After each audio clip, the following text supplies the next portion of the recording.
Hello dear students, welcome to GDC YouTube channel. और आज हम डिस्कस करेंगे हमारे तेजस सीरीज के अंदर जो आपका फार्मास्यूटिकल केमिस्ट्री सेक्शन है उसमें जो इनऑर्गेनिक केमिस्ट्री है। इनऑर्गेनिक केमिस्ट्री के बारे में अगर हम बात करें तो भाई फार्मासिस्ट एग्जाम के लिए बहुत इंपॉर्टेंट टॉपिक रहते हैं। यहाँ से एंटासिड है, एसिड बेस है, हमारे हिमेटनिक्स हैं, जीआईटी ड्रग्स हैं।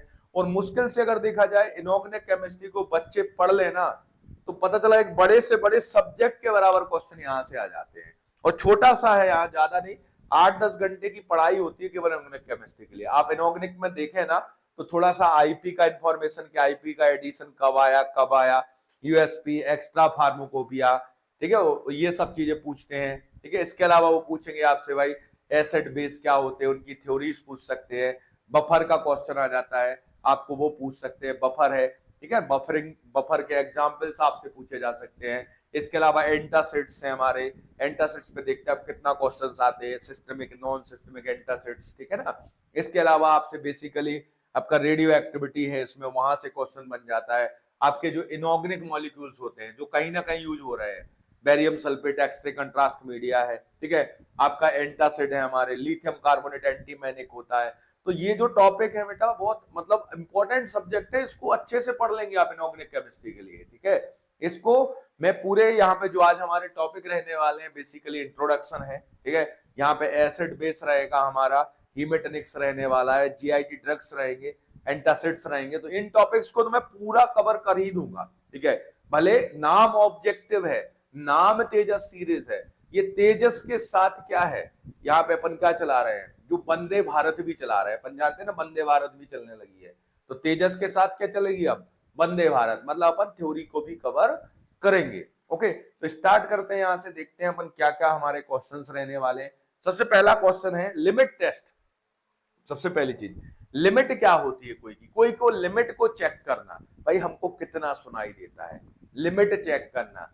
एक कोई हमारा ड्रग है, उसमें मान लो कोई इम्प्योरिटीज है, तो हमारे आईपी ये कहता है, ठीक है, इम्प्योरिटीज क्या होती है, जो हमारे मेन इंग्रेडिएंट्स होते हैं अपना, कोई डोजेस फॉर्म है या कोई पर्टिकुलर ड्रग है, उसमें जो हमारी मेन ड्रग है, और ड्रग के साथ अपन एक्सीपेंट्स को यूज करते हैं जो सपोर्ट करते हैं, ठीक है, ड्रग का। इनके साथ में अगर कोई फॉरेन मटेरियल है तो उसको क्या बोलते हैं अपन, इम्प्योरिटीज बोलते हैं। ठीक है, उसको कहा जाता है इम्प्योरिटीज। ठीक है, हमारे आईपी ने क्या किया है, कुछ इम्प्योरिटीज की लिमिट सेट कर दी कि भाई 2 ppm तक ये चलेगा, 20 ppm तक ये चलेगा, 25 ppm तक ये रहेगा, इससे ज्यादा नहीं होना चाहिए। इसी लिमिट को चेक करने के लिए हमारे टेस्ट लगाए जाते हैं, इनको बोलते हैं लिमिट टेस्ट बोलते हैं। क्या करते हैं, इनको कहा जाता है लिमिट टेस्ट। लिमिट टेस्ट जो होता है कोई इंस्ट्रूमेंटल मेथड नहीं, एक सिंपल सी मेथड है। इसमें आपको एक सिलेंडर लगेगा 50 ml का, उसको नेशनल सिलेंडर कहा जाता है। इसमें आपको 2 बार मेहनत करना पड़ती है। आप बोलोगे सर क्यों करना, एक बार हमारा रेफरेंस कंपाउंड बनाएंगे, स्टैंडर्ड बनाएंगे पूरा सॉल्यूशन प्रोसीजर से, और दूसरे में हम अपने सैंपल से करेंगे, फिर इन दोनों का चलेगा कंपैरिजन। अगर मान लो ये वाला डार्क दिख रहा है तो मतलब इसमें 2 ppm है, और अगर ये लाइट दिख रहा है तो इसका मतलब इसमें 2 ppm से क्या है, कम है, तो हमारा लिमिट टेस्ट पास हो गया। मान लो हमारा जो सैंपल था वो ज्यादा डार्क दिख गया, ज्यादा दिख रहा है उसके कंपैरिजन में रेफरेंस, तो मतलब उससे ज्यादा है।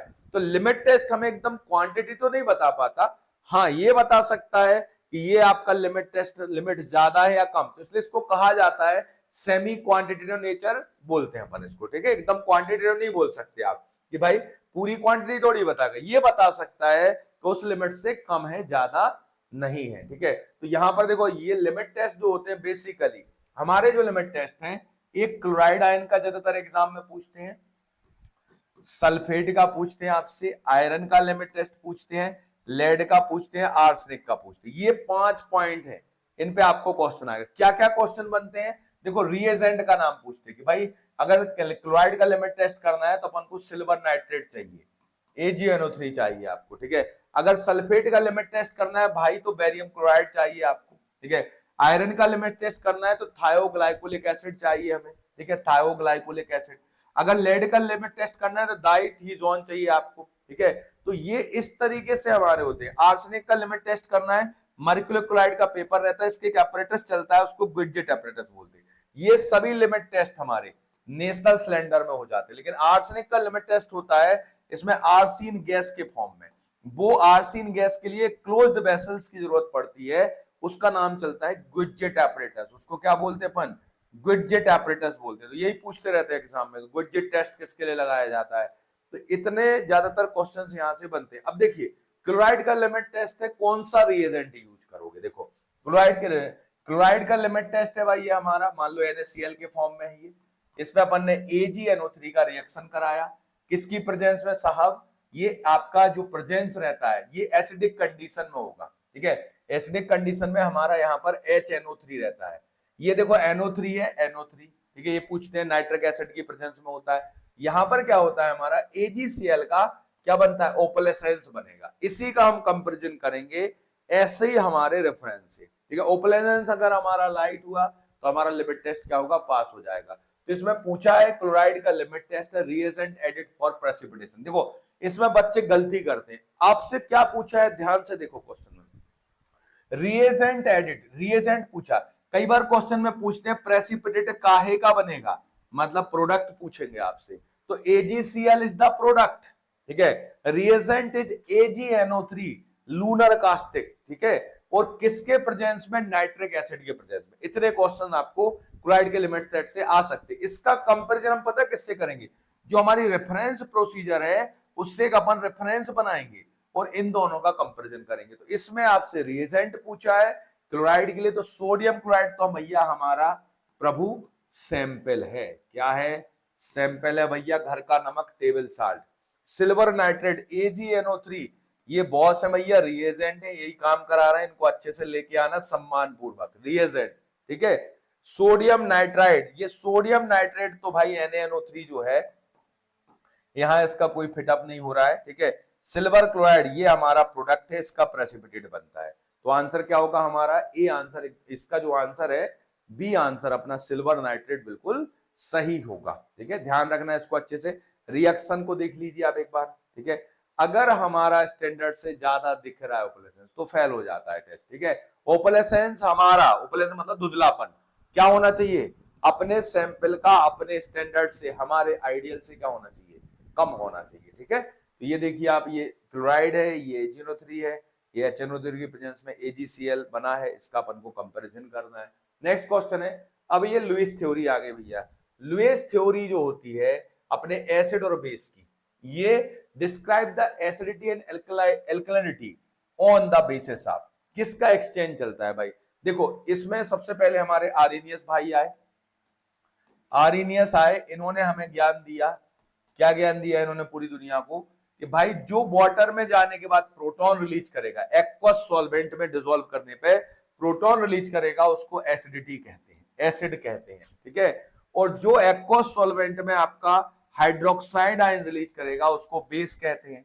तो इनकी थ्योरी में सबसे बड़ी समस्या क्या बन गई? सॉल्बिलिटी, मतलब ये सॉल्वेंट पे डिपेंड करती है।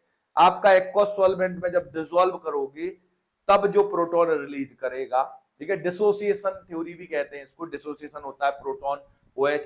तो ये आर्रेनियस थ्योरी है। इनकी कुछ कमियां थी, कुछ लोगों को एक्सप्लेन नहीं कर पाए। जैसे इनको किसी ने कह दिया अमोनिया जो है, बताओ ये क्यों होता है बेस, तो ये दूर खड़े हो गए, बोलते यार साहब हम तो OH वाले हैं, ठीक है। तो इनकी कुछ कमियां थी। फिर दूसरी थ्योरी आई ब्रॉन्डस्टैंड एंड लॉरी की थ्योरी। इन्होंने क्या कहा? प्रोटॉन ट्रांसफर होता है।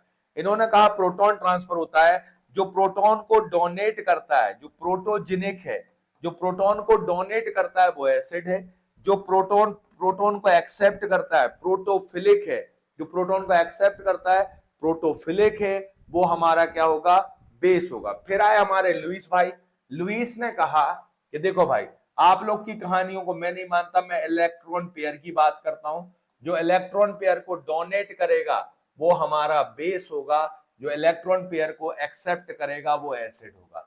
ये थ्योरी आई, ये आपकी इलेक्ट्रॉन पेयर पर है। ये एक्सचेंज ऑफ एटम नहीं करता।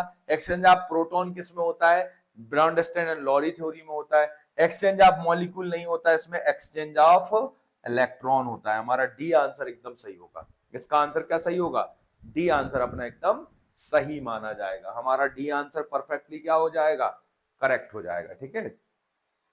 ध्यान रखना। नेक्स्ट क्वेश्चन है, according to the Lowry and Bronsted theory. देखो फिर से आ गया, ब्रॉन्डस्टैंड एंड लॉरी की थ्योरी मैंने बताया था। जो प्रोटॉन को डोनेट करेगा, जो प्रोटॉन को डोनेट करेगा, प्रोटोजेनिक होगा, उसको अपन एसिड बोलेंगे। ठीक है, यही पूछा है एसिड क्या है। तो देखो इलेक्ट्रॉन पेयर की तो बात ही मत करो भाई, इलेक्ट्रॉन पेयर का डोनर बेस होता है, ठीक है, लुईस थ्योरी में, वो तो खत्म है यहाँ। इलेक्ट्रॉन पेयर का एक्सेप्टर एसिड होता है, ये लुईस थ्योरी की चर्चा है। चर्चा जो हो रही है ब्रॉन्डस्टैंड एंड लॉरी थ्योरी की हो रही है। प्रोटॉन का जो एक्सेप्टर है भैया, प्रोटॉन का एक्सेप्टर भैया हमारे बेस होते हैं, प्रोटॉन के जो डोनर भैया हैं वो हमारे क्या होते हैं, एसिड होते हैं। तो इसका जो आंसर रहने वाला है ब्रॉन्डस्टैंड लॉरी एसिड, प्रोटॉन का डोनर, हमारा डी आंसर एकदम करेक्ट होगा। डी आंसर अपना। तीनों थ्योरी बेटा अच्छे से कर लेना, बहुत सरल सी चीजें, हम बचपन से पढ़ रहे केमिस्ट्री में, ये थ्योरी अच्छे से याद होना चाहिए। The limit test of arsenic, देखो आ गया क्वेश्चन, मैंने जो पहली जब शुरुआत की थी आज तब बताया था मैंने ये क्वेश्चन का आंसर। ध्यान से पढ़ो, आप लोग कमेंट बॉक्स में आंसर दीजिए, आपके पास 10 सेकंड का समय है, आप आंसर दीजिए इसका भाई, हमने इसको आपको बताया है। The limit test of arsenic, the gas which import yellow strand to the mercury chloride paper is, कौन सी गैस होती है, कौन सी गैस होती है, आपको पूछा कौन सी गैस होती है, उन्होंने पूछा है कौन सी गैस होती है। तो अब बताओ इसमें ऑप्शन कार्बन डाइऑक्साइड दिए है क्या ऑप्शन में, आप ये बताइए। आर्सेनिक की चर्चा चल रही है, आर्सेनिक जब कन्वर्ट होता है तो आर्सिन गैस में ही तो कन्वर्ट होगा, आर्सिन गैस में ही तो कन्वर्ट होगा, आर्सिन गैस में ही क्या होगा, कन्वर्ट होगा। ठीक है, आर्सिन गैस में ही कन्वर्ट होगा। ठीक है, तो इसका आंसर क्या रहने वाला है हमारा, आर्सिन। ठीक है, आर्सिन, ये आर्सिन गैस जाती है अपने मर्क्यूरी क्लोराइड के पेपर से रिएक्ट करके येलो कलर देती है, और ऐसी येलो कलर के स्ट्रेन का हमारे स्टैंडर्ड से क्या होता है, कंपैरिजन होता है। क्या होता है, कंपैरिजन होता है। ठीक है, तो ये याद रखना है, इसका आंसर क्या होगा।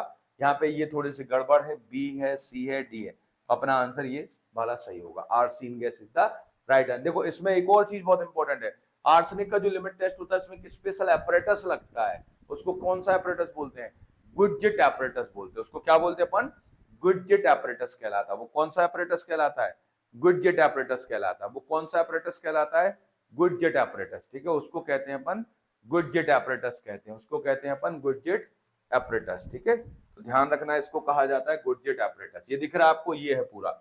इसमें से देखो दो चार चीजें आपको बताएंगे, यहां पर हम HCl, जिंक, इन सब का यूज करते हैं, आर्सेनिक गैस बनती है, ऊपर जाती है। ठीक है, इसमें लेड एसीटेट के कॉटन वूल को यूज किया जाता है, जिससे कि H2S ऊपर ना जाए, केवल क्या जाए, ये भी आता है एग्जाम में क्वेश्चन।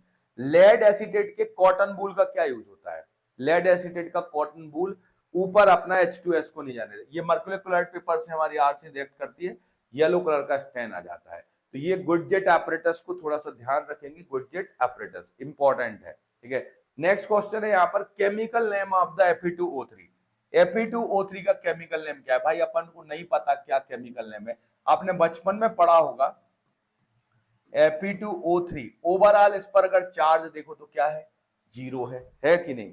ठीक है, तो आपको अगर जैसे मैं कहूं NaCl है, इससे समझो आप, NaCl पे ओवरऑल चार्ज क्या है, जीरो है। अगर मैं कहूं कि इसमें सोडियम की आप ऑक्सीडेशन स्टेट निकालिए, तो अपन क्या करेंगे, सोडियम की जो ऑक्सीडेशन स्टेट है, मान लो हमने सोडियम की ऑक्सीडेशन स्टेट को मान लिया x, क्लोराइड की हमें पता है कितनी होती है, -1 होती है, तो यहाँ पे क्या रहेगा, x - 1 इज इक्वल टू 0 रहेगा। इसको ऐसे लिखोगे आप, तो x इज इक्वल टू क्या आ जाएगा, +1 आ जाएगा, ये सोडियम की हो जाएगी। ठीक है, ऐसे ही अगर हम इसका निकालना चाहें, हमें नहीं पता क्या है बेटा, Fe2 है आपका और O3 है हमारा, ओवरऑल इस पे चार्ज क्या है, 0 है। आयरन का अपन को निकालना है, कितने आयरन है यहाँ पे, 2 हैं, तो आयरन को अपन ने लिखा यहाँ पर 2x लिख दिया, प्लस ऑक्सीजन 3 है, एक ऑक्सीजन का कितना होता है, -2 होता है सर, 0 कर दिया। यहां से निकाला 2x इज इक्वल टू आपका यहाँ पे 2x -6 हो जाएगा यहाँ से, और 0 हो जाएगा। 2x इज इक्वल टू हो जाएगा यहाँ पे 6, x इज इक्वल टू हो जाएगा 6/2, तो सीधा सीधा x इज इक्वल टू +3, और आयरन का जब +3 आता है तो उसको क्या कहते हैं अपन, फेरिक बोलते हैं। क्या बोलते हैं, फेरिक बोलते हैं। तो आंसर क्या रहेगा हमारा, सी रहेगा। ऐसे कर सकते हो इसको। ठीक है, इसके अलावा जैसे आप याद करो, पुरानी यादों में चले जाओ, KMnO4, ये आपका KMnO4 होता है। उनने पूछा मैग्नीज का बताइए कितना ऑक्सीडेशन स्टेट होगा, ओवरऑल 0 है, तो आपने यहाँ पे क्या किया, 0 लिखा, K का +1 होता है, लिख लिया आपने।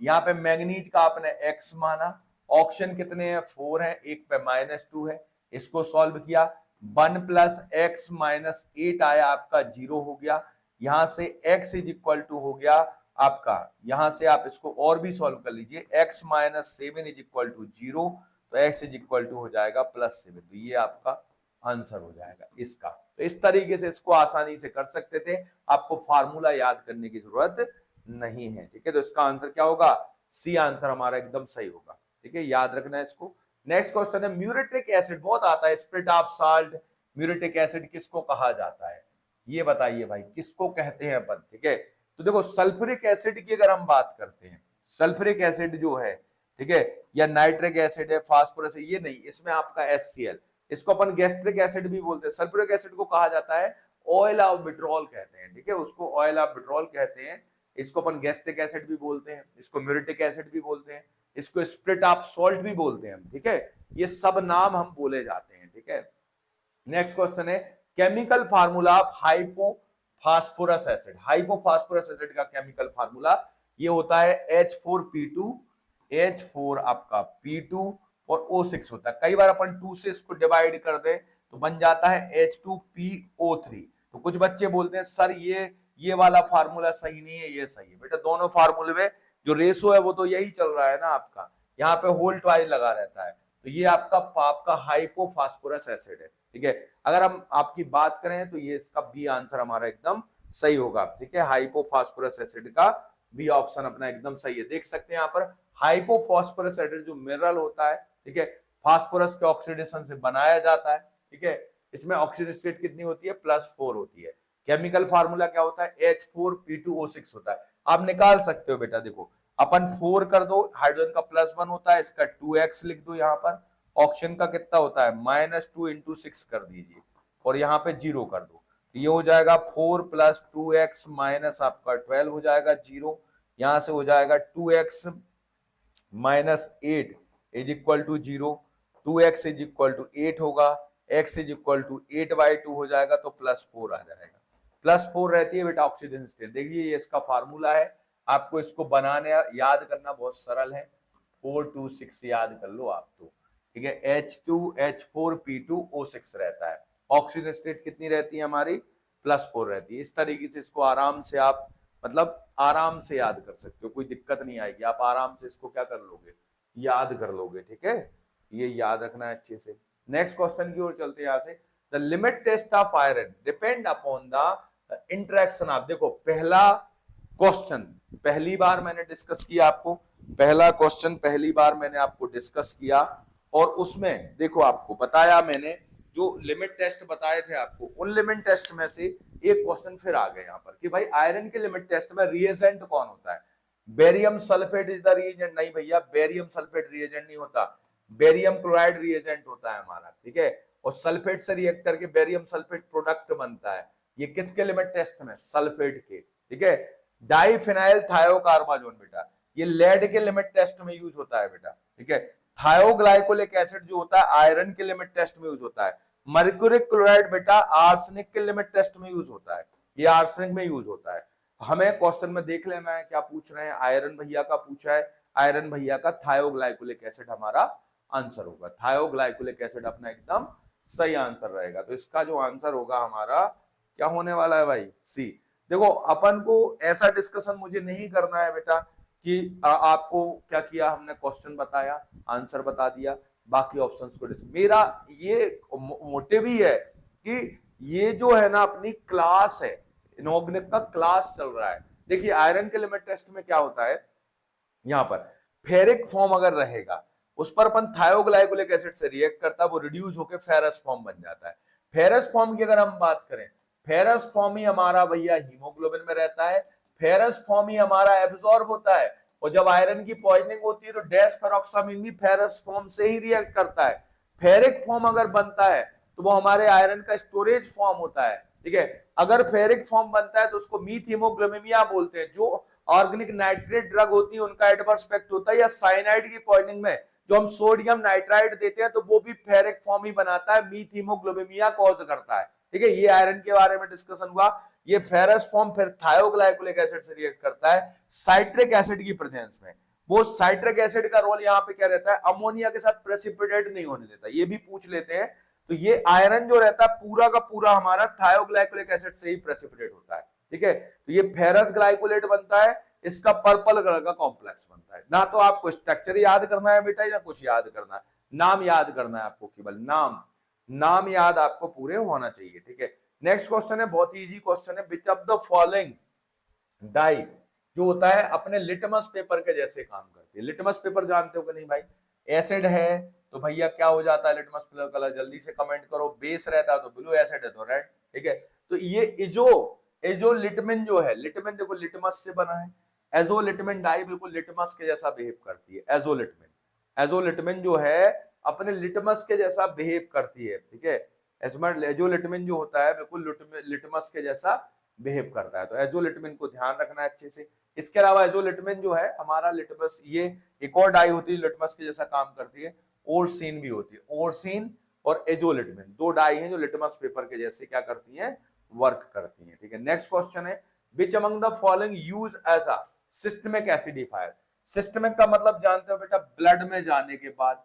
एसिडिफायर का मतलब ब्लड के पीएच को जो कम करेगा, मतलब ब्लड की एसिडिटी बढ़ाएगा। क्यों ऐसा क्यों करोगे भाई, मान लो किसी का पीएच ब्लड का जबरदस्ती बढ़ रहा है, 7.4 से ऊपर जा रहा है, उसको एल्कलोसिस हो रहा है। क्या हो रहा है, एल्कलोसिस हो रहा है, उसको प्रॉब्लम हो रहा है बेटा, एल्कलोसिस हो रहा है। अब सही करना है तो क्या चाहिए, सिस्टमिक एसिडिफायर चाहिए। सिस्टमिक एसिडिफायर को पहचानना है ना, तो सॉल्ट रहेगा वो कोई ना कोई, ठीक है। इसमें जो सिस्टमिक एसिडिफायर है वो हमारा स्पेशली आपका अमोनियम क्लोराइड है, ठीक है। क्या ध्यान रखोगे, अमोनियम क्लोराइड, ठीक है। पोटेशियम साइट्रेट वगैरह ये यूज नहीं करते हैं इनको अपन।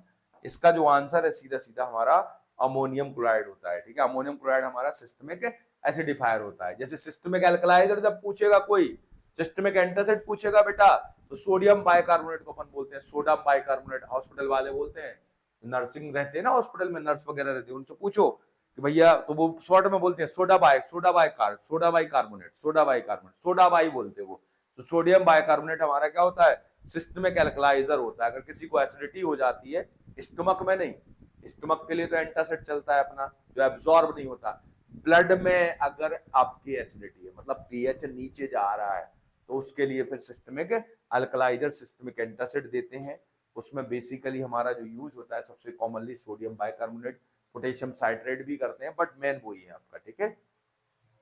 ये अच्छे से याद रखना, बहुत इंपॉर्टेंट बुक है आपकी फार्मासिस्ट एग्जाम के लिए। अगर मान लो आप चाहते हो कि कम समय में अच्छे से हमारा रिवीजन हो जाए, हम पढ़ के स्क्रीन देख देख के बोर हो गए हैं सर, हम क्या करें, कहाँ चले जाएं, कैसे हम पढ़ लें, तो इन सब चीजों का एक ही आंसर है। क्या है आंसर, कि आपको इस बुक को क्या करना है, इस बुक को आप ऑर्डर करिए। थ्योरी और एमसीक्यू दोनों फॉर्म में है, थ्योरी बुक भी है और एमसीक्यू बुक भी है भाई। थ्योरी भी है और हमारी क्या है, एमसीक्यू भी है, तो दोनों फॉर्म में है। आप ऑर्डर करेंगे, थ्योरी भी पढ़ो, एमसीक्यू भी लगाओ और बढ़िया सिलेक्शन पाओ, ठीक है। इसके बाद है फुली कलर्ड बुक है ये, कॉम्बिनेशन या एंटासिड एंड मैग्नीशियम सॉल्ट। भाई ऐसा क्यों, अब कॉम्बिनेशन ऑफ एंटासिड तो मत लिखो बेटा, कॉम्बिनेशन ऑफ एल्यूमिनियम लिखो, एल्यूमिनियम हाइड्रोक्साइड, ये बात सही होगी, और मैग्नीशियम हाइड्रोक्साइड। इनके कॉम्बिनेशन से क्या फायदा है भैया, मरीज का फायदा है, पेशेंट का फायदा है। क्यों, जो बंदा एल्यूमिनियम अकेला लेता था वो कहता था डॉक्टर साहब हमको कॉन्स्टिपेशन की समस्या हो रही है, ठीक है। और एक अकेला मैग्नीशियम कोई ले रहा, साहब लेग्जेटिव है, डायरिया हो गया हमें, समझ रहे हो आप। दोनों को मिला के दे दो, ना सामने वाले को कॉन्स्टिपेशन होगा और ना लेग्जेटिव एक्शन आएगा। तो जो कॉन्स्टिपेशन प्रॉब्लम करता है हमारा, एल्यूमिनियम हाइड्रोक्साइड के एंटासिड मैग्नीशियम के सॉल्ट के साथ दोगे तो कॉन्स्टिपेशन नहीं होगा, क्योंकि मैग्नीशियम में होता है लेग्जेटिव एक्शन, मतलब एक ड्रग के इफेक्ट ने दूसरे ड्रग के एडवर्स इफेक्ट को क्या कर दिया, खत्म कर दिया। तो ये अच्छे से याद रखना है कि मैग्नीशियम में लेग्जेटिव प्रॉपर्टी होती है, एल्यूमिनियम में कॉन्स्टिपेशन का प्रॉपर्टी होती है, ठीक है। तो कॉन्स्टिपेशन तो अच्छा एक्शन है नहीं, तो फॉर लेग्जेटिव एक्शन, इसलिए इसको देते हैं कॉम्बिनेशन। इसका आंसर क्या होगा, डी आंसर हमारा एकदम सही होगा, ठीक है। तो ये कॉमन कॉम्बिनेशन रहता है अपने मैग्नीशियम सॉल्ट का और एल्यूमिनियम वाले एंटासिड का बेटा, क्योंकि मैग्नीशियम में होता है लेग्जेटिव एक्शन, ठीक है। तो वो क्या करेगा, कॉन्स्टिपेशन वाली प्रॉब्लम को खत्म कर देगा। इसके बाद देखो एंटासिड में एक और बहुत चर्चा चलती है चारों ओर कि एंटासिड को कभी भी अपने टेट्रासाइक्लिन भाई के साथ नहीं देना चाहिए। अगर टेट्रासाइक्लिन साथ दोगे तो मेटल है, वो मेटल से कॉम्प्लेक्स बनाता है, तो वहां पे वो कॉम्प्लेक्स कर लेगा, आपका टेट्रासाइक्लिन का एब्जॉर्प्शन नहीं होगा, वो स्टॉक में ही रह जाएगा, आपका जो इन्फेक्शन है जिस पर्पस के लिए आपने टेट्रासाइक्लिन लिया है वो नहीं होगा। तो ये कॉम्प्लेक्स बनाता है। टेट्रासाइक्लिन को हमेशा मिल्क के साथ वगैरह नहीं देना चाहिए, ऐसे इन्हीं एंटासिड्स के साथ नहीं देना चाहिए, ठीक है, ध्यान रखना है।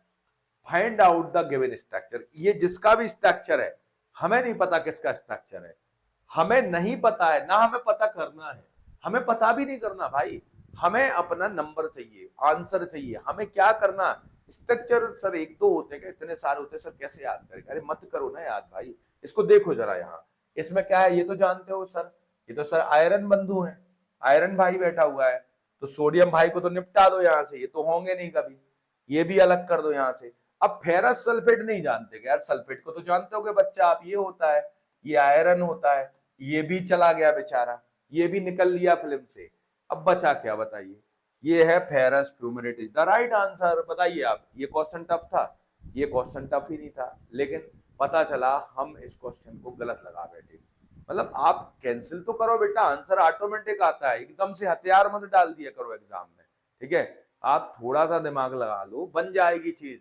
आयरन है, सोडियम चला गया यहाँ से, ठीक है, अब बचा फेरस सल्फेट। सल्फेट आप जानते हो बेटा ये होगा नहीं, तो बचा क्या? फेरस फ्यूमेरेट हमारा राइट आंसर हो जाएगा। सीधा सीधा आपके आंसर आपके हाथों में है भाई, ferrous fumarate is the right answer. अब अगर आपको फ्यूमेरिक एसिड की नहीं भी पता है तो भी कोई दिक्कत नहीं, आप पे बन जाएगा फिर भी, ठीक है। आता है नेक्स्ट क्वेश्चन, देखिए ये हमारा फेरस सल्फेट है, इस फेरस सल्फेट को अपन रिएक्ट कराएंगे किससे? हमारे सोडियम फ्यूमेरेट से, तो हमारा बन जाएगा फेरस फ्यूमेरेट बन जाता है, ठीक है, इतना आपको याद रखना है। नेक्स्ट क्वेश्चन की ओर चलते हैं। डेफिशिएंसी ऑफ हीमेटोनेक्स, हीमेटोनेक्स की कमी हो गई भैया, पानी की कमी हो गई, सूखा पड़ गया, ठीक है, पानी की कमी हो गई, सूखा पड़ गया, खाने की कमी पड़ गई, भूख लग गई भाई, खाना हो गया, भूखमरी हो गई, ऐसा बोलते ना, तो हीमेटोनेक्स की कमी हो गई। हीमा मतलब क्या होता है भैया? हीमा मतलब होता है हमारा आरबीसी, हीमोग्लोबिन, ब्लड, ये छोटे छोटे, जैसे भैया ये आपका हीमोग्लोबिन छोटा सा बंदा, उसके ऊपर आरबीसी है, आरबीसी से बड़ा क्या हो गया? ब्लड है, ठीक है, ब्लड से हमारी पूरी बॉडी बनती है भैया, ठीक है, तो ऐसे चल रहा है हमारा ये सीक्वेंस, ठीक है। अगर अपना हीमेटोनेक्स कम हो जाए, हीमेटोनेक्स में कौन आता है? सबसे पहले आयरन फेरस फॉर्म में रहता है, इसके अलावा कौन आता है? विटामिन B12, B12 पे बहुत क्वेश्चन आता है, कोबाल कंटेनिंग विटामिन, साइनोकोबालामिन। इसके अलावा होता है अपना फोलिक एसिड। फोलिक एसिड को कौन सा विटामिन कहा जाता है? कमेंट बॉक्स में बताना तो आपको पड़ेगा भाई, बच के नहीं जाना, बता के ही जाना यहाँ से, ठीक है, कौन सा विटामिन है, कौन सा विटामिन है, ये आपको बता के ही जाना है कि कौन सा विटामिन है। तो विटामिन B9 होता है, कौन सा होता है बेटा? विटामिन B9 होता है, ये होता है विटामिन B9, ठीक है। तो इसमें आपसे पूछा है कि हीमेटोनेक्स की कमी होती है तो एनीमिया हो जाएगा, आयरन की कमी हो जाती है, WBC की अगर कमी होती है तो भाई इम्यूनिटी कम होगी आपकी, ठीक है, उसकी बात नहीं कर रहा। आयरन की कमी है, आरबीसी की कमी, आरबीसी को क्या कहते हैं? एरिथ्रोसाइट्स कहते हैं, ठीक है, इनकी कमी हो जाती है तो जो बीमारी होती है उसको क्या बोलते हैं? एनीमिया बोलते हैं, ठीक है, ध्यान रखना है इसको। नेक्स्ट क्वेश्चन है, which known as the spirit of salt, बेटा अभी बताया था मैंने, आज के ही दिन डिस्कस किया था, स्प्रिट ऑफ साल्ट, ठीक है, स्प्रिट ऑफ साल्ट कहते हैं हमारे किसको? हाइड्रोक्लोरिक एसिड को। किसको कहते हैं बेटा? हाइड्रोक्लोरिक एसिड को कहते हैं। इसी हाइड्रोक्लोरिक एसिड को कहा जाता है स्प्रिट ऑफ सॉल्ट कहा जाता है, ठीक है, अच्छे से याद रखेंगे इसको। नेक्स्ट क्वेश्चन है, हैवी मेटल का लिमिट टेस्ट करने निकले अपन। हैवी मेटल में कॉमन लिमिट टेस्ट चलता है, हैवी मेटल रहता है, कोई भी हो सकता है हैवी मेटल, अपना आर्सेनिक है, ठीक है, लेड है, कोई भी हो सकता है, मोलिब्डेनम हो सकता है, कोई भी, इनका रिएक्शन होता है H2S, ये कॉमन रिएक्शन चलती है, इनका यहाँ पे प्रोडक्ट बन जाता है, ये अपना क्या बन गया? इनका सैंपल बन जाता है, कॉमन की बात कर रहा हूं, कॉमन रहता है। अब इस सैंपल का कंपैरिजन जो होता है हमारे लेड नाइट्रेट से होता है, किससे होता है? इसमें स्टैंडर्ड काम कौन करता है? लेड नाइट्रेट करता है क्या ऑप्शन में सर? लेड नाइट्रेट लिखा है कहीं? सिल्वर नाइट्रेट तो क्लोराइड वाला, वो तो रिएजेंट है क्लोराइड का, इसको हटा दो यहां से। लेड नाइट्रेट सही आंसर है, सिल्वर क्लोराइड ये तो प्रोडक्ट है भैया, किसका? क्लोराइड के लिमिट टेस्ट का। हाइड्रोजन क्लोराइड ये तो HCl है, इसका कोई काम ही नहीं है। तो सीधा सीधा हमारा हैवी हैवी लिखा है, हैवी मेटल का पूछा है, लेड नाइट्रेट से कंपैरिजन होता है।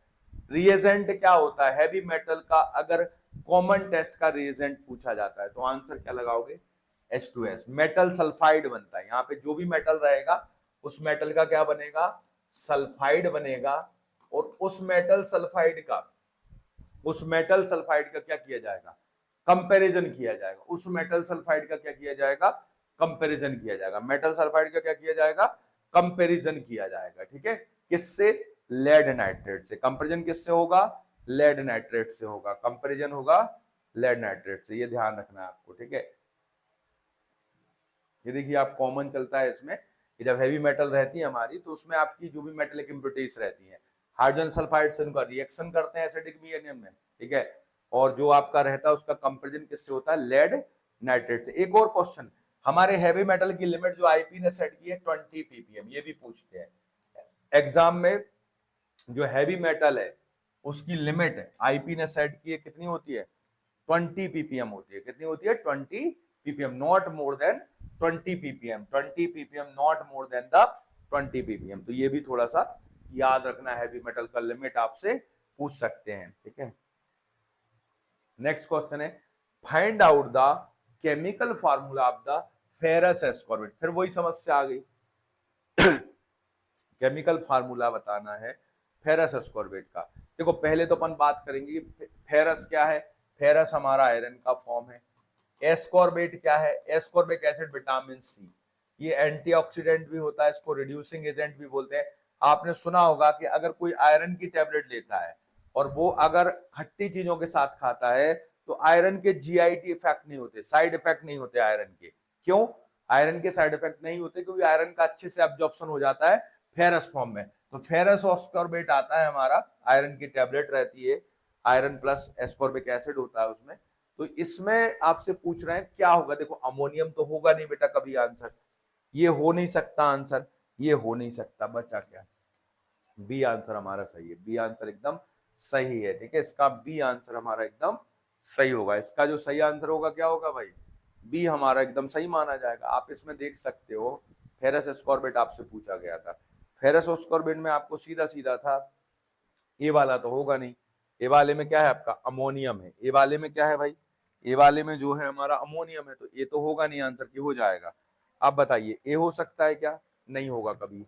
इसमें थोड़ा सा आपको कॉमन सेंस का काम था, इसमें है कुछ नहीं, आपको क्या करना था, कॉमन सेंस, केवल आप कॉमन सेंस चलोगे तो आप पे बनेगा। ऐसे ही आपका वो था फेरस फ्लोराइड वाला, उसमें कुछ नहीं है, FeSO4 को आप जानते हैं भाई, आयरन सल्फेट है। FeSO4 का कॉमन नेम क्या है, जल्दी से कमेंट बॉक्स में करिए कमेंट।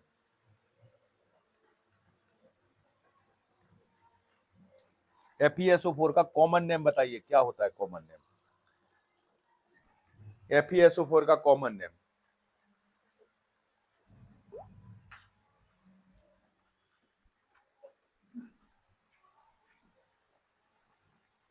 बताएं भाई। कॉमन नेम ऑफ FeSO4 मैं देखूंगा भाई क्या कमेंट किया आप लोगों ने। ठीक है, उसी कमेंट में मैं रिप्लाई करूंगा। ठीक है, उसी कमेंट में मैं आपको रिप्लाई करूंगा। नेक्स्ट क्वेश्चन की ओर चलते हैं। यहां से देखिए आप, ये है विटामिन सी और आयरन को साथ में दिया जाता है, ये अच्छे से याद रखना। सिस्टमिक एंटस, देखो अभी अपन को सिस्टमिक आपको एसिडिफायर पूछा था, उसका आंसर क्या था अपना, अमोनियम क्लोराइड था। जब सिस्टमिक आपसे एसिडिफायर पूछा था तो अमोनियम क्लोराइड था। अब आया नंबर सिस्टमिक एंटासिड का। सिस्टमिक एंटासिड को क्या अल्सर में दिया जाता है, मेरा क्वेश्चन है आप लोगों से। बेटा अल्सर में ये कोई काम नहीं करेंगे, अल्सर में जो दिए जाते हैं वो नॉन सिस्टमिक होते हैं, वो नॉन एब्जॉर्बेबल होते हैं, उनको एब्जॉर्ब नहीं होना है, उनको वहीं पे काम करना है। ठीक है, और ये जो सिस्टमिक है ना, इनको ब्लड में पहुंचना है, ब्लड में पहुंचना है, फिर काम करना है। इन लोगों को पीएच को क्या करना है, बढ़ाना है। जिसका पीएच कम हो रहा है, एसिडोसिस हो रहा है ना, उसको ठीक करना है। ठीक है, तो सिस्टमिक एल्यूमिनियम हाइड्रोक्साइड तो भाई अपना एंटासिड है। ठीक है, मैग्नीशियम सल्फेट है, अभी देखा था, ये कॉन्स्टिपेशन करता है, लैक्सेटिव एक्शन दे रहा है। इसमें अपना आंसर आएगा सोडियम बाइकार्बोनेट। सोडियम बाइकार्बोनेट को क्या बोलते हैं, कॉमन नेम, इसको कौन सा सोडा कहा जाता है, खाने का सोडा कि नहाने का सोडा, कौन सा सोडा कहते हैं इसको, इसको बेकिंग सोडा बोलते हैं। मैग्नीशियम हाइड्रोक्साइड जेल होता है, इसको मिल्क ऑफ मैग्नीशिया भी कहा जाता है। इसको क्या कहते हैं, मैग्नीशियम। वॉशिंग सोडा क्या होता है, सोडियम कार्बोनेट होता है। तो ये थोड़ा सा आपको ध्यान रखना है। वॉशिंग सोडा क्या होता है? सोडियम कार्बोनेट होता है, ठीक है। ये अच्छे से याद रखेंगे, क्लासिफिकेशन है अपने एंटासिड का। यहाँ पर आपका नॉन सिस्टमिक एंटासिड है और क्या है? सिस्टमिक एंटासिड है, ठीक है। आपका नॉन सिस्टमिक एंटासिड मतलब वो एब्जॉर्ब नहीं होंगे, वही काम करेंगे। मेनाइन मेन वही होते हैं हमारे। सिस्टमिक जो एब्जॉर्ब होते हैं वो काम करेंगे। इसमें जो मेन आता है हमारा सोडियम बाइकार्बोनेट है, अच्छे से याद रखना, ठीक है। सोडियम बाइकार्बोनेट हमारा मेन होता है। नेक्स्ट क्वेश्चन है, ये आपको पता है बेटा, गुडजेट apparatus जो होता है use in the limit test, आप बताइए इसका आंसर क्या होना चाहिए? गुडजेट apparatus जो होता है किसके लिमिट टेस्ट में यूज होता है? गुडजेट apparatus, गुडजेट apparatus, ठीक है। इसकी पूरी कहानी पता है हमें कि आर्सेनिक गैस, यहाँ से आर्सीन गैस रिलीज होती है। आपका लेड एसीटेट का यहाँ पे बूल यूज करते हैं जिससे H2S ऊपर ना जा पाए। मर्क्यूरी क्लोराइड के पेपर से रिएक्ट करके येलो स्ट्रेन आता है। उस इंस्ट्रूमेंट को क्या बोलते हैं अपन? गुडजेट apparatus। वो किसके लिए होता है? आर्सेनिक के लिए। आर्सेनिक है, ये है आर्सेनिक। इनके लिए क्या यूज होता है? क्लोराइड के लिए, सल्फेट के लिए, आयरन के। इन लोगों ने कहा भैया हमें तो कॉमन सा एक ट्यूब यूज होता है जिसको नेशनल सिलेंडर बोलते हैं, 50 ml का रहता है। एक ग्लास रॉड चाहिए भैया और कुछ नहीं चाहिए ज्यादा मुझे, ठीक है। आयरन के लिमिट टेस्ट में जो मेन रिएजेंट होता है थायोग्लाइकोलिक एसिड होता है। आपका सल्फेट के लिमिट टेस्ट में जो होता है बेरियम क्लोराइड होता है रिएजेंट हमारा। क्लोराइड के लिमिट टेस्ट में रिएजेंट अपना AgNO3 होता है, ठीक है। आर्सेनिक के लिमिट टेस्ट में पहले आर्सिन गैस बनती है, फिर इसमें रिएजेंट का काम करता है हमारा मर्क्यूरी क्लोराइड का पेपर। मर्क्यूरी क्लोराइड का पेपर यहाँ पे रिएजेंट का काम करता है। तो आपको ध्यान रखना, मर्क्यूरी क्लोराइड का पेपर जो रहेगा वो किसका काम करेगा? रिएजेंट का काम करेगा। मर्क्यूरी क्लोराइड का जो पेपर रहने वाला है वो अपने रिएजेंट का काम करेगा। यहाँ पे किसका काम करेगा? रिएजेंट का काम करेगा। आपको ध्यान रखना है इसको, ठीक है।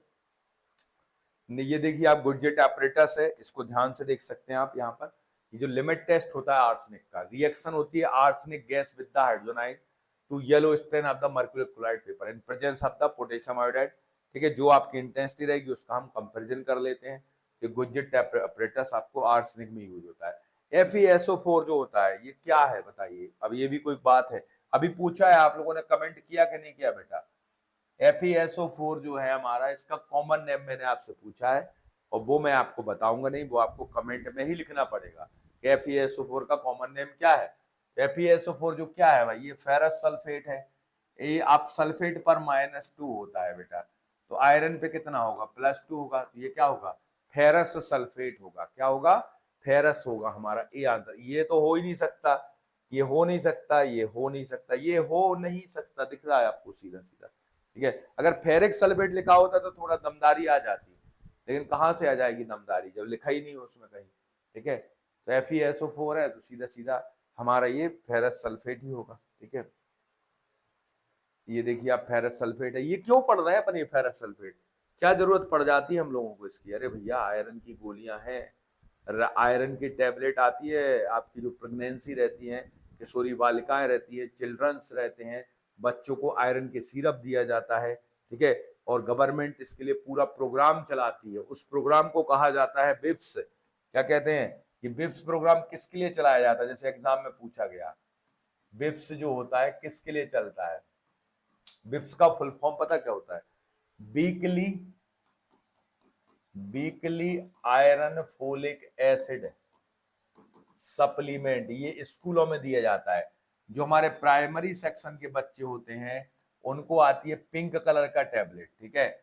और जो आपके जो रहते हैं मिडिल स्कूल वाले होते हैं उनको मिडिल स्कूल से ले जाके, मतलब 8 से ले जाके 12 तक वाले जो होते हैं उनको मिलता है ब्लू कलर की टैबलेट, ठीक है। ये दी जाती है पिंक और ब्लू स्कूल के लिए होती है, ठीक है। ध्यान से सुन लेना मेरी बात को। पिंक जो रहती है वो आपके क्या रहती है? जो हमारे जो बच्चे रहते हैं छोटे वाले उनके लिए रहती है। किशोरी बालिकाओं के लिए, एडोलेसेंट के लिए जो रहती है हमारी, वो रहती है बेसिकली आपकी ब्लू। कौन सी रहती है हमारी? ब्लू रहती है, ठीक है। और इसके अलावा एक आती है रेड, रेड भी आती है। रेड जो होती है रेगुलर दी जाती है आफ्टर 3 मंथ, आफ्टर 3 मंथ दिया जाता है प्रेग्नेंट वुमेन के लिए, ठीक है। फर्स्ट ट्राइमेस्टर के बाद से अप टू 9 मंथ तक आयरन और फोलिक एसिड की टैबलेट दी जाती है। ये रेड कलर की होती है, ठीक है। साथ में कैल्शियम और विटामिन D3 भी दिया जाता है। फर्स्ट ट्राइमेस्टर में जो दिया जाता है, आयरन नहीं देते, फर्स्ट ट्राइमेस्टर में ओनली फोलिक एसिड दिया जाता है, ठीक है। जैसे ही फर्स्ट ट्राइमेस्टर कंप्लीट हुआ तो फिर दिया जाएगा आपको क्या, आयरन फोलिक एसिड। और कब तक, जब तक आपका 9 मंथ कंप्लीट ना हो जाए, ठीक है। और वो साथ में कैल्शियम भी दिया। कभी भी आयरन कैल्शियम को साथ में नहीं लेना चाहिए। आयरन की टेबलेट को आप जब लेते हो उसके साथ कैल्शियम नहीं, आपको दोनों के बीच में क्या, एक दूसरे के, क्योंकि दोनों कैटायन है बेटा, एब्जॉर्बेंस को क्या कर सकते हैं, एब्जॉर्प्शन को अफेक्ट कर सकते हैं, इसलिए उनको साथ में नहीं लेना चाहिए। आयरन का एक एडवर्स इफेक्ट होता है बेटा, मेटेलिक टेस्ट, बहुत समस्या होती है। जो आयरन के टेबलेट लेते हैं उनको मेटेलिक टेस्ट होता है। एक बार एक एग्जाम में क्वेश्चन था कि एक बच्चा जो है आयरन का सिरप पी रहा है तो उसको क्या हो सकता है, स्टेनिंग ऑफ टीथ हो सकती है बेटा, सिरप से अच्छी टेबलेट। क्योंकि आयरन अगर हमारे टीथ से करेगा टच तो टीथ का कलर चेंज हो जाएगा, स्टेनिंग हो जाएगी। तो आयरन की टीथ स्टेनिंग जो होती है जब ओरल आयरन सिरप लेते हैं, ठीक है, ध्यान रखना है। आयरन के अलग अलग प्रिपरेशन आते हैं बेटा हमारे, जैसे आपको सबसे मोस्ट, जब बहुत कम आयरन हो जाता है किसी का, हीमोग्लोबिन का लेवल आपका 6 या 7 से कम चला जाता है, तो उनको पेरेंट्रल आयरन लगाया जाता है, जिसको लोग बाग क्या बोलते हैं लोकल लैंग्वेज में, खून की बोतल। वो खून की बोतल नहीं होती है, वो आयरन सुक्रोज का इंजेक्शन होता है। आयरन सुक्रोज का क्या लगाया जाता है, इंजेक्शन लगाया जाता है, आयरन सुक्रोज का इंजेक्शन। आयरन आईवी देने में थोड़ी सी प्रॉब्लम होती है, कई बार एनाफाइलेक्टिक शॉक, एलर्जिक रिएक्शन, ये सब चीजें हो सकती है। तो जब भी आयरन सुक्रोज इंजेक्शन लगता है गवर्नमेंट हॉस्पिटल में, आयरन सुक्रोज का जब इंजेक्शन लगता है तो उसको क्या करते हैं, स्लो आईवी देते हैं। NaCl की जो बोतल रहती है उसमें इसको डाल देते हैं और आईवी ड्रिप लगा के स्लो देते हैं, ठीक है, जिससे प्रॉब्लम ना हो। और कभी भी आयरन सुक्रोज का इंजेक्शन जब भी लगाया जाएगा किसी फीमेल के लिए, जिसका HB लेवल बहुत कम होगा, सीवियर एनीमिक कंडीशन होगी, तो उनको हमेशा हॉस्पिटल में इन पेशेंट के फॉर्म में लगाते हैं, उनको एडमिट किया जाएगा, उनको निगरानी में रखा जाएगा। अगर कुछ प्रॉब्लम होगा तो वहीं उनको क्या दिया जाएगा, ट्रीटमेंट दिया जा सकता है। तो ये थोड़ा सा ध्यान रखेंगे इसमें आप, ठीक है। नेक्स्ट है, one of the following is iron in storage protein. बेटा ये भी मैंने आपको बताया कि देखो आयरन जो होता है हमारा, ये फेरस फॉर्म कहाँ कहाँ है अपन जानते हैं, एब्जॉर्ब फेरस फॉर्म में होता है, हीमोग्लोबिन में होता है, फेरस से ही लिमिट टेस्ट होता है, फेरस से ही हमारा मेनली कॉम्प्लेक्स करता है डेस्परोक्सामिन। आयरन का जो स्टोरेज फॉर्म होता है उसको फेरिटिन बोलते हैं, जो ट्रांसफर वाला फॉर्म होता है उसको ट्रांसफेरिन बोलते हैं। साइटोक्रोम में भी आयरन होता है, ठीक है, लेकिन मेन जो आयरन का स्टोरेज फॉर्म होता है वो फेरिटिन होता है, ध्यान रखना है इसको। देखिए आप, आयरन देखो हमारे हीमोग्लोबिन में सबसे ज्यादा है आयरन, सबसे ज्यादा आयरन कहाँ होता है, 66% हीमोग्लोबिन में। सबसे ज्यादा आयरन कहाँ से मिलता है, आपका जो नॉन वेज रहता है, एग है, लिवर है, ईस्ट है, ड्राई फ्रूट से भी मिल जाता है, ड्राई बीन से भी मिल जाता है आयरन, ठीक है, गुड़ खाने से आयरन मिल जाता है, चुकंदर में आयरन रहता है, बहुत से वेजिटेबल भी है, ठीक है, पालक में रहता है, अपन जानते हैं पालक में तो ऑक्जेलिक एसिड भी रहता है। हीमोग्लोबिन, ठीक है, 66% रहता है हीमोग्लोबिन में। आयरन जो स्टोर होता है फेरिटिन के फॉर्म में, ये 25% होता है। मसल्स में भी रहता है, मायोग्लोबिन की फॉर्म में 3% रहता है। पेरेनकाइमल जो आयरन होता है वो लगभग हमारा 6% होता है। कई बार सबसे ज्यादा ये भी पूछते कहाँ आयरन ज्यादा होता है, तो ये हीमोग्लोबिन में सबसे ज्यादा आयरन रहता है। ओके, इसके बाद आरआरबी फार्मासिस्ट के लिए ये हमारा रिसेंट बैच जो चल रहा है, इसको बेटा आप लोग ज्वाइन कर सकते हो। इसमें आपको देखो pre recorded batches, pre recorded lectures हैं, ठीक है, लाइव क्लासेस रहेंगी आपकी, साथ में ऑनलाइन टेस्ट सीरीज है, प्रीवियस ईयर के पूरे MCQ मिल जाएंगे आपको और ई नोट्स मिलेंगे। टोटल आपको अगर ये करते हैं आप तो बहुत बेनिफिट होगा आपके लिए, आपका सिलेक्शन मतलब आपकी पढ़ाई को क्या लग जाएंगे, 4 चांद लग जाएंगे। तो इसको आप लोग बिल्कुल ज्वाइन कर सकते हैं। ओके, नेक्स्ट पॉइंट की ओर चलते हैं यहाँ से, example for the osmotic purgative. बहुत अच्छा क्वेश्चन पूछा है।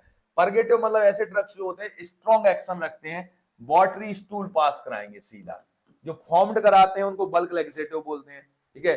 परगेटिव लगा दिया, सीधा स्टूल अपना बाहर हो गया लिक्विड फॉर्म में, ठीक है। तो परगेटिव जो होता है उसमें ऑस्मोटिक वर्ड जुड़ गया है, ठीक है। ऑस्मोटिक वर्ड जुड़ा है बेटा, लिक्विड पैराफिन जो होता है ये तो भाई इमोलिएंट है हमारा, ठीक है। फिनोप्थलीन जो है ये भी नहीं होगा, कैस्टोराइल ये हमारा स्टिमुलेंट है, ठीक है। तो इसका आंसर क्या होगा, मैग्नीशियम। मैग्नीशियम में अपन ने देखा इसमें लेक्सेटिव एक्शन भी होता है, तो इसका आंसर क्या होगा, मैग्नीशियम। मैग्नीशियम जो होगा वो अच्छे से याद रखना है, ठीक है। यहां देख सकते हो ये क्लासिफिकेशन इंपॉर्टेंट है बेटा। देखो मैग्नीशियम सल्फेट का फार्मूला ये है, मैग्नीशियम सल्फेट है MgSO4 7H2, इसको कहते हैं अपन, इसी को कहा जाता है इप्सम सॉल्ट। क्या कहते हैं इसको, इप्सम सॉल्ट कहते हैं। ये बिटर सॉल्ट होता है, ठीक है। ये मेन इसका यूज होता है ऑस्मोटिक परगेटिव होता है, ठीक है। लैक्सेटिव एक्शन रखता है, अपन ने पढ़ा। एल्यूमिनियम, एल्यूमिनियम के साथ देने से क्या होता है, एल्यूमिनियम के कॉन्स्टिपेशन वाले इफेक्ट को ये क्या कर देता है, काउंटरैक्ट कर देता है। कॉन्स्टिपेशन वाले इफेक्ट को क्या कर देता है, काउंटरैक्ट कर देता है, ठीक है। इसको इलेक्ट्रोलाइट की डेफिशिएंसी है उसमें दे सकते हैं। मैग्नीशियम सल्फेट को एंटी अरिथमिक प्रॉपर्टी भी रखता है, अरिथमिया वगैरह में भी हेल्प कर देता है। मैग्नीशियम सल्फेट का इंजेक्शन अगर एकदम से ब्लड प्रेशर बहुत हाई हो जाता है, प्री इक्लेम्पसिया होता है, उसमें भी दे देते हैं इसको, ठीक है। ये सी सिकनेस में भी यूज होता है, देखो समुद्र देख के डर लग रहा है भैया, ठीक है, ठीक है। बेड ड्रेसिंग में भी यूज होता है। ये आपका कोलिसिस्टाइटिस में भी यूज होता है। अच्छे अच्छे एप्लीकेशन है बेटा। सी सिकनेस में यूज होता है। मोशन सिकनेस में हम जानते हैं हायोसिन यूज हो रहा है, ठीक है। माउंटेन सिकनेस में एसिटाजोलामाइड यूज होता है। मोशन सिकनेस में हमारा क्लोरोप्रोमाजिन भी देते हैं अपन, ठीक है। तो ऐसे ये मॉर्निंग सिकनेस, सुबह से नौसिया वोमिटिंग, तो सी सिकनेस में क्या देते हैं, मैग्नीशियम सल्फेट देते हैं, इप्सम सॉल्ट को देते हैं, ध्यान रखना अच्छे से, ठीक है। ये तो हुई मैग्नीशियम की बात है। अब बात करते हैं, एक टॉपिक है हमारा लैक्सेटिव। लैक्सेटिव जो वर्ड होता है ये थोड़े से मतलब वीक एक्शन वाले होते हैं। परगेटिव थोड़े से वजनदार लोग होते हैं, जैसे अपन ने उसमें पढ़ा है ना, आपने पढ़ा होगा उसमें सेडेटिव, छोटा भैया सेडेटिव है, थोड़ा डोज बढ़ा दो तो क्या बन जाता है, हिप्नोटिक बन जाता है। तो वैसे ही जोड़ा ये है यहाँ पर। लैक्सेटिव का मतलब भाई वीक वाले है, और जो थोड़ा सा अच्छा एक्शन देते हैं, स्ट्रॉन्ग फोल, तो वो हमारे क्या कहलाते हैं, परगेटिव कहलाते हैं। तो इसमें कई बार सीधे यहीं से क्वेश्चन बनता है, जैसे लिखा है बल्क फॉर्मिंग, मतलब अपना स्टूल जो है उसका बल्क बढ़ाएंगे, ये कोई फोर्सफुली काम नहीं करेंगे। इसमें डाइटरी फाइबर्स है, ब्रेन है, साइलम है, प्लेंटेगो हो गया, ये सब गोल है, मिथाइल सेलुलोज, ये सीधे हमारे सेलुलोज वाले हैं। भाई फाइबर्स हैं, गाजर मूली ये भी करते हैं, तो आप फाइबरस फूड लोगे, बल्क फॉर्मिंग का काम करेगा, डॉक्टर यही सलाह देता है। स्टूल सॉफ्टनर है, अगर मान लो इनसे आराम नहीं लगेगा तो स्टूल सॉफ्टनर में लिक्विड पैराफिन बहुत कॉमनली यूज होता है। लिक्विड पैराफिन है, डिकॉस्टेट, दोनों के नाम याद रखना, स्टूल सॉफ्टनर है, ठीक है। इसके बाद ऑस्मोटिक परगेटिव, ऑस्मोटिक में ये याद भी नहीं करना बेटा, मैग्नीशियम और सोडियम के सॉल्ट है, ठीक है। और सबसे कॉमनली आज के समय में यूज होता है लैक्टोलोज। अगर डॉक्टर के पास जाओगे और बोलोगे कॉन्स्टिपेशन की प्रॉब्लम है, तो सबसे कॉमनली जो यूज करेगा वो लैक्टोलोज करेगा। लैक्टोलोज का सिरप आपको लिखा जाएगा। और लैक्टोलोज क्या होता है हमारा, ऑस्मोटिक परगेटिव होता है, ध्यान करके रखो अच्छे से। लैक्टोलोज क्या होता है, ऑस्मोटिक परगेटिव। लैक्टोलोज क्या होता है, ऑस्मोटिक परगेटिव होता है। लैक्टोलोज क्या है अपना, ऑस्मोटिक परगेटिव होता है, ध्यान रखना, लैक्टोलोज ऑस्मोटिक परगेटिव होता है, ठीक है। अब आते हैं कुछ स्ट्रॉन्ग वाले, स्टिमुलेंट परगेटिव, जैसे आपका डाइफिनाइल मेथेन से फिनोप्थलीन आता है, बीसाकोडाइल आता है, सोडियम पिकोसल्फेट आता है। फिनोप्थलीन, बीसाकोडाइल, सोडियम पिकोसल्फेट, ठीक है। तो इनको याद करने का पता क्या है, बीपीबी याद कर लो भाई। यहाँ पे आपका बीसाकोडाइल हो गया, फिनोप्थलीन हो गया, और ये पिकोसल्फेट हो गया, ठीक है। इसको आपको बीपी, ये बी डबल पी, ठीक है, ये याद कर लीजिए। एंथ्राक्विनोन्स अच्छे से याद रखना बेटा, कुग्नोसी में पढ़ते होगे, सेना, ठीक है। 5-HT4 का एगोनिस्ट होता है, ठीक है, ये भी आपको याद है, सल्फ्राइड वाला ड्रग होता है, ठीक है। केस्टराइल अच्छे से पूछा गया है एग्जाम में क्वेश्चन, केस्टराइल क्या होता है, स्टिमुलेंट परगेटिव होता है। लैक्टोलोज क्या होता है, ऑस्मोटिक परगेटिव होता है। मैग्नीशियम सल्फेट क्या होता है, ऑस्मोटिक परगेटिव होता है। जो अभी क्वेश्चन था ऐसे ही क्वेश्चन आएगा आपको सीधा सीधा इससे, ठीक है। तो इसको अच्छे से तैयार कर लेंगे अपन, ठीक है। नेक्स्ट क्वेश्चन की ओर चलते हैं यहां से अपन। All are the example of the hematinics agent except, भाई सभी हीमेटोनिक्स है। हीमेटोनिक्स मतलब ब्लड फॉर्मेशन में हेल्प करेंगे। आयरन हो सकता है भाई अपना एक बंदा हो सकता है हमारा, विटामिन B12 हो सकता है जिसको साइनोकोमल, विटामिन B9 हो सकता है, फोलिक एसिड, और मान लो तो इरिथ्रोपोइटिन हो सकता है, ठीक है, किडनी से रिलीज होने वाला हार्मोन। अब तो यहाँ है ही नहीं, देखो आयरन है, आयरन है, आयरन है। एल्यूमिनियम हाइड्रोक्साइड है, ये एल्यूमिनियम हाइड्रोक्साइड तो भाई एंटासिड होता है। ये क्या होता है अपना, एंटासिड का जेल है भाई। ये तो एंटासिड का क्या है हमारा, एंटासिड का जेल है। ये क्या है अपना, एंटासिड का जेल है भाई। ये तो एंटासिड का जेल है, तो ये कैसे लगाओगे आंसर, ये तो क्या है, एंटासिड का जेल है। तो सीधा सीधा आंसर एक्सेप्ट लगा है, तो अपना ये आंसर आएगा डी, ठीक है। नेक्स्ट क्वेश्चन है हमारा, ये देखिए, फिर ये सब आयरन के ही हमारे फॉर्म है, इनको ध्यान रखना अच्छे से। विच of the following highly pure iron, देखो प्योर फॉर्म आयरन का कौन सा होता है, मतलब आयरन प्योर फॉर्म किसमें होता है। तो जो कार्बोनाइल आयरन होता है बेटा वो हमारा प्योर फॉर्म होता है, इसको थोड़ा सा याद रखना। कार्बोनाइल आयरन जो होता है आयरन का सबसे प्योर फॉर्म माना जाता है। कार्बोनाइल आयरन जो है हमारा, इसको क्या कहते हैं अपन, प्योर फॉर्म। कार्बोनाइल आयरन जो होता है ये प्योर फॉर्म है। कार्बोनाइल आयरन क्या होता है, प्योर फॉर्म है, ठीक है, इसको ध्यान रखना। कार्बोनाइल आयरन जो होता है ये हमारा प्योर फॉर्म माना जाता है। कार्बोनाइल आयरन को क्या मानते हैं अपन, सबसे प्योर फॉर्म होता है, ठीक है।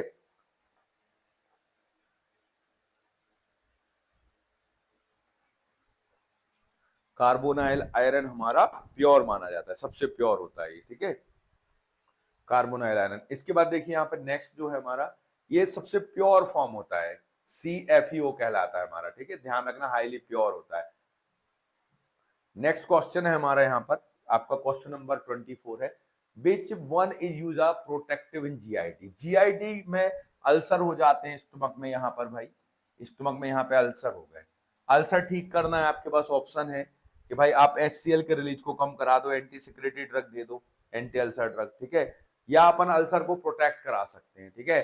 तो इसमें जो प्रोटेक्टिव एजेंट है वो हमारा बिस्मथ सब कार्बोनेट होता है, ठीक है, बिस्मथ सब कार्बोनेट जो होता है हमारा प्रोटेक्टिव का काम करता है। तो इसका आंसर क्या होगा अपना, ए आंसर एकदम सही होगा, प्रोटेक्टिव का काम करता है, ठीक है। ये जो हमारी म्यूकोसा वगैरह में डैमेज हो जाएगा उसको, देखो म्यूकोसा में प्रोटेक्शन का काम करता है, अल्सर में भी हेल्प कर रहा है, अगर कोई टॉक्सिन्स आता है, बैक्टीरिया आता है, तो उसको भी हमारे भाई म्यूकोसा से कनेक्ट नहीं होने देगा। ये प्रोटेक्टिव का काम करता है, ध्यान रखना किसका काम करता है भाई, प्रोटेक्टिव का काम करता है, ठीक है, इसको अच्छे से याद रखना। इसको क्या कहते हैं, देखो मिल्क ऑफ बिस्मथ भी कहा जाता है इसको, मिल्क ऑफ बिस्मथ, इसको बिस्मथ सब कार्बोनेट भी कहते हैं, इसको बिस्मथ सब नाइट्रेट भी कहते हैं, ठीक है, बिस्मथ सब नाइट्रेट भी इसको कहा जाता है, ठीक है। The substance which protect the mucosal lining of GIT, उसको अपन क्या बोलेंगे, एडजॉर्बेंट, और उसी को प्रोटेक्टिव बोलते हैं, ठीक है। ये ध्यान रखना अच्छे से, कभी भी कई बार हमारा जीआईटी में टॉक्सिन्स आ जाते हैं, बैक्टीरिया आ गया, HCl ओवर हो गया, तो हमें क्या लगती है जरूरत, हमें पड़ती है जरूरत किसकी, प्रोटेक्टिव की। तो प्रोटेक्टिव में अच्छे से याद रखना कोलाइडल बिस्मथ जो है हमारा स्पेशली यूज करते हैं, ठीक है। यहाँ पे जो बिस्मथ सब कार्बोनेट है, अपना कोलाइडल बिस्मथ भी यूज होता है, मतलब बिस्मथ याद रखिए आप, ठीक है। नेक्स्ट क्वेश्चन है हमारा यहाँ पर, अगला क्वेश्चन है स्टिमुलेंट लैक्सेटिव, बहुत अच्छा क्वेश्चन है, स्टिमुलेंट लैक्सेटिव एक्ट बाय, देखो किसी ने पूछा अगर अपन से ऑस्मोटिक लैक्सेटिव एक्ट बाय, तो आप बोलोगे ऑस्मोटिक प्रेशर।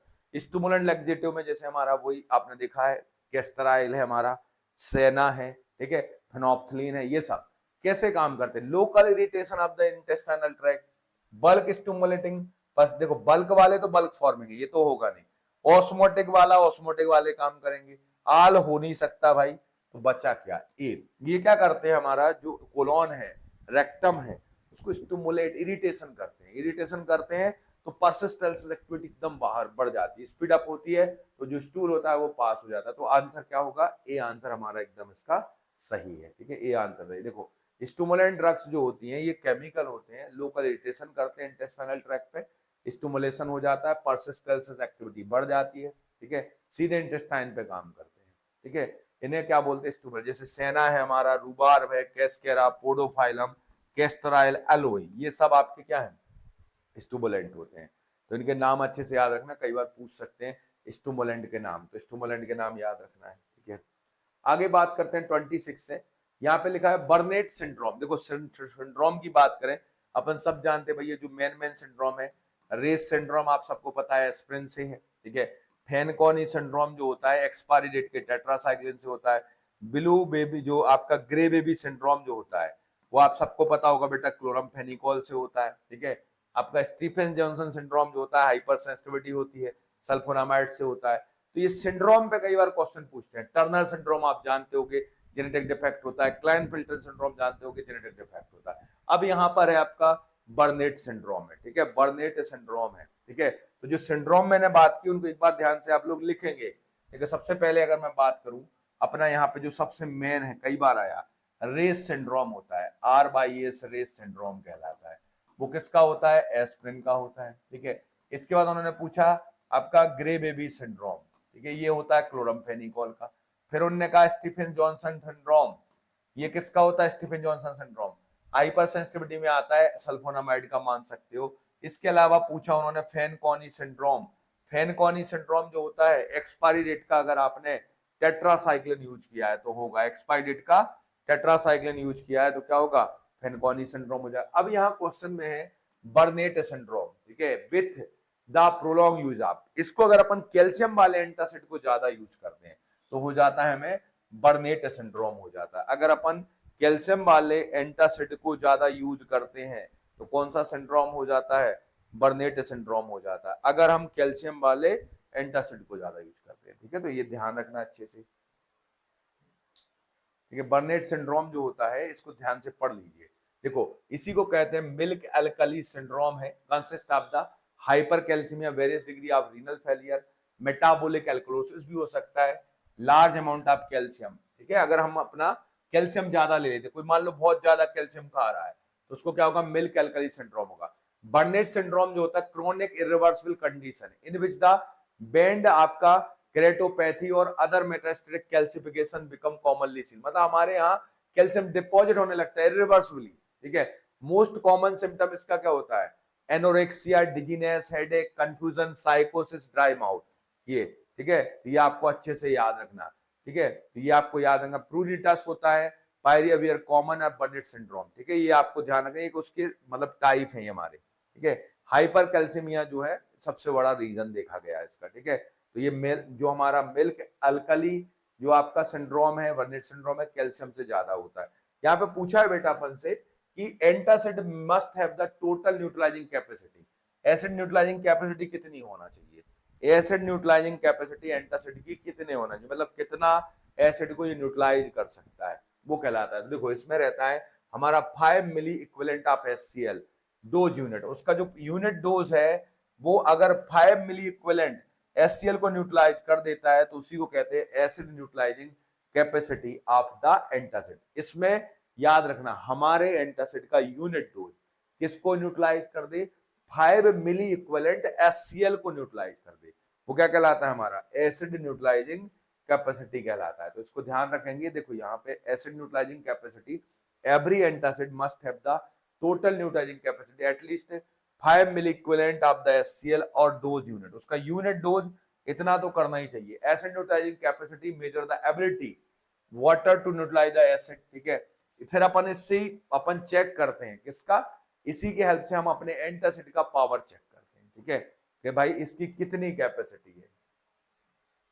नेक्स्ट क्वेश्चन है द साइट्रिक एसिड, ये भी अपन ने डिस्कस किया था। Citric acid in iron limit test, citric acid iron की लिमिट टेस्ट में यूज करते हैं, उसका क्या रोल है भाई। जैसे अपन ने देखा थायोग्लाइकोलिक एसिड यूज करते हैं, किसको यूज करते हैं अपन, थायोग्लाइकोलिक एसिड को अगर यूज करते हैं तो थायोग्लाइकोलिक एसिड का रोल क्या रहता है, थायोग्लाइकोलिक एसिड का रोल क्या होता है भाई, वो मेन रिएजेंट का काम कर रहा है। यहाँ पर साइट्रिक एसिड का रोल पूछ रहा है भाई, जो हमारा को रिएक्टेंट बोल सकते हैं, हेल्पर बोल सकते हो। ठीक है, कलर वगैरह से, सल्फेट से तो कोई मतलब ही नहीं है, आयरन में सल्फेट रहता नहीं है। Prevent the colour due to chloride, ये भी नहीं, ये तो इसका काम ही खत्म हो गया। अब prevent the precipitation by chloride, भाई आप ये बताइए क्लोराइड का लिमिट टेस्ट तो कर ही नहीं रहना यार भाई, खत्म हो गया यार, क्वेश्चन में कुछ था ही नहीं। अगर थोड़ा सा दिमाग लगा लो, इस क्वेश्चन में क्या था, कुछ नहीं है, क्वेश्चन तो खत्म हो गया, स्टार्ट होने से पहले ही खत्म हो गया। देखिए आप, ये देखिए, ये क्लोराइड क्लोराइड का हो गया, काम खत्म हो गया इनका। ठीक है, हमारा बी ऑप्शन सही। टू प्रिवेंट्स आयरन प्रेसिपिटेशन, जो आयरन का प्रेसिपिटेशन विथ अमोनिया। ठीक है, अमोनिया इज हाइड्रोक्साइड, तो इसके लिए आयरन जो है हमारा पूरा थायोग्लाइकोलिक एसिड से ही रिएक्ट करे, उसके लिए हम साइट्रिक एसिड को यूज करते हैं। अगर पूछे अमोनिया का क्या यूज है, तो भाई एल्कलाइन नेचर के लिए, एल्कलाइन में हमारा रिएक्शन अच्छा होता है, इसलिए हम अमोनिया का यूज कर रहे हैं। एल्कलाइन में क्या होता है, अच्छा होता है, इसलिए हम क्या कर रहे हैं, अमोनिया का यूज कर रहे हैं। तो ये आपको ध्यान रखना है भाई, अमोनिया का यूज कर रहे हैं। एल्कलाइन में क्या कर रहे हैं अपन, अमोनिया का यूज कर रहे हैं। ठीक है, एल्कलाइन में किसका यूज कर रहे हैं अपन, अमोनिया का यूज कर रहे हैं। किसका यूज कर रहे हैं अपन, अमोनिया का यूज कर रहे हैं। ठीक है, तो ये ध्यान रखना है आपको। ये आ गया आयरन के लिमिट टेस्ट का। अब आता है नेक्स्ट क्वेश्चन है हमारा यहाँ पर। देखो प्रिंसिपल लिमिट टेस्ट में, देखो ध्यान से पढ़ सकते हो आप, लिमिट टेस्ट जो होता है आयरन का, इसमें अब आयरन का अमोनिकल सॉल्यूशन लेते हैं। ध्यान रखना, आयरन का क्या लेते हैं, अमोनिकल सॉल्यूशन लेते हैं। थायोग्लाइकोलिक एसिड का रिएक्शन होना है in presence of citric acid, iron thioglycolate बनता है, उसका भैया अपना pink to deep reddish purple colour बन जाता है। ठीक है, तो ये तभी बनेगा जब हम साइट्रिक एसिड लेंगे। अब इसमें साइट्रिक एसिड का क्या रोल है, ferric ion reduce to the ferrous ion by thioglycolic acid, ये तो हमने पढ़ा। कंपाउंड जो होता है फेरस थायोग्लाइकोलेट बनता है। अब साइट्रिक एसिड क्या करता है, स्टेबल कॉम्प्लेक्स बनाता है आयरन से, इसका प्रेसिपिटेशन रोक देता है किसके साथ, अमोनिया के साथ। ठीक है। अमोनिया के साथ इसके प्रेसिपिटेशन को रोकता है। पूरा हमारा प्रेसिपिटेट किससे होता है? अपने थायोग्लाइकोलिक एसिड से। यही इसका क्या होता है? रोल होता है। तो आपको ये रोल पूछा जा सकता है भाई एग्जाम में, ठीक है। इसके बाद है द एजेंट्स, ठीक है, which may act increase the osmotic load of intestine. क्या बात कर रहे हो? ऑस्मोटिक का पूछ रहे हो आपसे, ऑस्मोटिक परगेटिव का नाम, ठीक है। तो भाई बता दीजिए, आप बता नहीं पाएंगे इसमें। लुब्रिकेंट्स का कोई काम ही नहीं यहाँ पर। ऑस्मोटिक लोड बढ़ा रहा है। देखो दूसरा तरीके से क्वेश्चन आया है बेटा, यहाँ पर देखिए ऑस्मोटिक बर्ड लिखा हुआ है, यहाँ पे खूब सारे फाइबर खा लिए अपन ने, तो यहाँ पे प्रेशर बढ़ेगा ना ये, तो ये वहां पर जो पूछ रहे हैं the agent which act by increasing the osmotic load of intestine, अपने इंटेस्टाइन का ऑस्मोटिक लोड बढ़ाता है, ठीक है। ऑस्मोटिक डायरेटिक्स तो नहीं है, ऑस्मोटिक अपना यहाँ पे क्या है, परगेटिव तो नहीं है बेटा, यहाँ पर ऑस्मोटिक परगेटिव तो नहीं है, ठीक है, लेकिन ऑस्मोटिक लोड बढ़ रहा है, तो कौन होगा इसमें? सलाइन कैथरेटिक्स, ठीक है, लुब्रिकेंट्स होगा, बल्क परगेटिव होगा, सलाइन कैथरेटिक। क्या आंसर होना चाहिए बताइए भाई? जो सलाइन है, सलाइन आप जानते हो ये आपका सोडियम है मैग्नीशियम का सॉल्ट है, ऑस्मोटिक प्रेशर क्रिएट करेगा। यहां से सीधा सीधा आंसर अपना क्या हो जाएगा? ये सी आंसर अपना एकदम करेक्ट रहेगा, ठीक है। ये आपको दोनों को ध्यान से पढ़ना है भाई, जो ये सब गोल वगैरह ये माइल्ड में आते हैं और स्ट्रॉन्ग वाले हमने पूरा क्लासिफिकेशन डिस्कस किया था। आज का अपना ये लास्ट क्वेश्चन है बेटा, ध्यान से करना है इसको। ग्रीन विड्रॉल, बहुत सरल क्वेश्चन है, जो आपको कहा था ना कि कमेंट बॉक्स में कमेंट करिए। अभी तक तो आप लोगों ने कमेंट कर दिया होगा, शायद नहीं किया होगा, आप लोग बहुत बिजी इंसान हो। ये जो है हमारा क्या है, इसी को कहते हैं भैया हरा तोता, ग्रीन विड्रॉल। व्हाइट विड्रॉल अपना जिंक सल्फेट कहलाता है, अपना ब्लू विड्रॉल कॉपर सल्फेट कहलाता है, ऑयल ऑफ विड्रॉल H2SO4 को कहते हैं। ये कॉपर सल्फेट तो ब्लू विड्रॉल है, फेरिक अमोनियम साइट्रेट होगा नहीं, फेरस सल्फेट हमारा सही आंसर। इसका सी आंसर एकदम सही है, सी आंसर अपना सही है। देखो कमेंट आपने नहीं किया, आखिर में हमें आपको बताना ही पड़ा, ठीक है। तो भाई मिलते हैं नेक्स्ट पार्ट्स में, सभी के लिए ऑल द बेस्ट। देखो इनऑर्गेनिक को बहुत अच्छे से पढ़ लेना, हमने कोशिश किया है कवर करने का, फिर भी अभी इसका और जो पार्ट आएगा सेकंड, उसमें अपन और भी चीजें कवर करेंगे। ओके भाई, मिलते हैं नेक्स्ट पार्ट्स में, सभी के लिए ऑल द बेस्ट, अच्छे से स्टडी करते रहें। Okay, thank you.